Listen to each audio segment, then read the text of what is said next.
I've been seeing the photos of MDS, and it was, the photos are beautiful because you're out in sand dunes, acres and miles of nothing but just sand.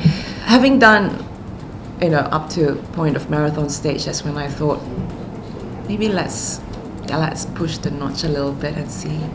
I've been training since, if I'm not mistaken, about September.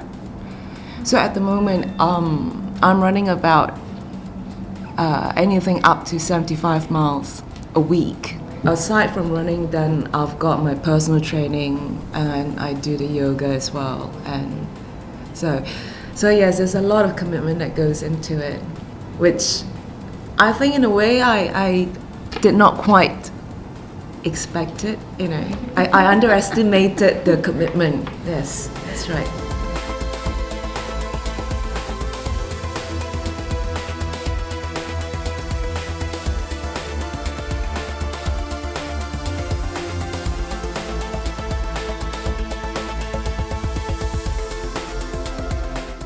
My husband and I, we went up to South Africa, and then he had some meetings in Dubai, which I went along with him, and I met up with some of my MDS friends, and we ran along in the dunes. So I now have an idea what's it like to run on the sand. And then also in January, I went along with the training camp, which they went out to Lanzarote, and we ran on rocky terrain, and we ran on sand dunes again. We ran on very, very harsh terrain.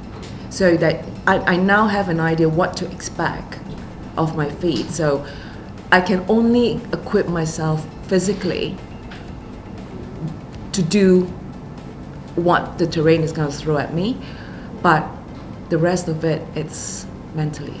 Physically, I can equip myself in terms of strength and endurance, which I'm still preparing myself now. But everything else, we have been given tips, like for example, bring your compass. We have all the essential, all the important stuff that we need to bring with us. So there are skills that you need to learn, like how to read the compass. Like I've heard stories, I think it was 2 years ago, on the very first day of the race, there was a huge sandstorm and the time limit had to be extended, and some people just lost coordination and they had to be pulled out because they just couldn't finish the race.